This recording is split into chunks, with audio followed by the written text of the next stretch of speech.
तुम्ही डिवर्मिंग करता पण बकऱ्यांच्या पिल्लांचं वेट गेन प्रॉपर होत नाही, कारण की प्रॉब्लेम ही मेडिसिन मध्ये नसते तर डिवर्मिंगच्या प्रोसेस मध्ये असते. आज मी माझ्या बकऱ्याच्या पिल्लांची डिवर्मिंग करणार आहे, तर पूर्ण प्रोसेस दाखवतो स्टार्ट पासून एंड पर्यंत. सध्या माझ्याकडे 4-5 बकऱ्यांची पिल्लं झाली आहे, काही गुजरी आहे तर काही सिरोही आहे. आता या सगळ्यांची आपल्याला डिवर्मिंग करायची आहे, पण औषध देण्याच्या आधी काही गोष्टी लक्षात ठेवा, कारण की याच चुका बहुतेक लोक करतात. डिवर्मिंग म्हणजे बकरीच्या पोटात तयार झालेले इंटरनल वॉर्म्स मारण्याची एक प्रक्रिया असते. आता समजा हे वॉर्म्स तिच्या पोटातच राहिले तर तुम्ही बकरीला कितीही खिलवलं तरी तिच्या बॉडीला काहीच लागणार नाही. जे पण न्यूट्रिएंट असतं ते हे वॉर्म्स स्वतःच खाऊन घेतात. त्यामुळे बकरीचं वेट गेन होत नाही, इम्युनिटी वीक राहते आणि बरेचसे प्रॉब्लेम येतात.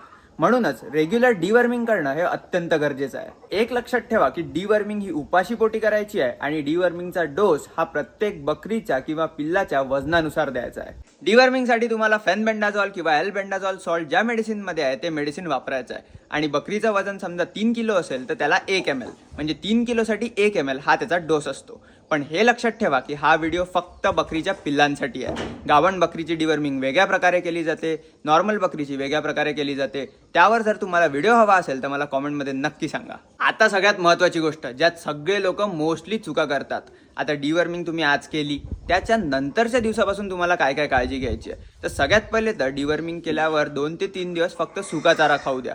त्यानंतर 3 ते 4 दिवस डायजेशन पावडर सुरू करा. तिथून पुढे 10 दिवस लिव्हर टॉनिक चालू करायचं आहे.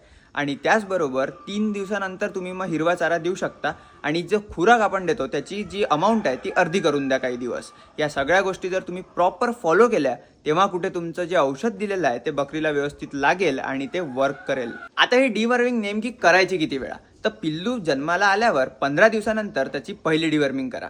त्यानंतर पुढील 6 महिने दर 1 महिन्याच्या अंतराने तुम्हाला डिवर्मिंग करायची आहे. हे 6 महिने गेल्यानंतर दर 2 महिन्याच्या अंतराने 2 वेळा करा. आणि त्यानंतर जसं आपण रेग्युलर बकरींचं करतो 3-3 महिन्यांनी, त्यानुसार तुम्हाला डिवर्मिंग करायची आहे. म्हणजे सोप्या भाषेत पहिल्या 15 दिवसात पहिली, तिथून 6 महिने दर 1 महिन्याच्या अंतराने, तिथून 2 महिने दर 2 महिन्याच्या अंतराने आणि रेग्युलर मग 3 महिन्याच्या अंतराने.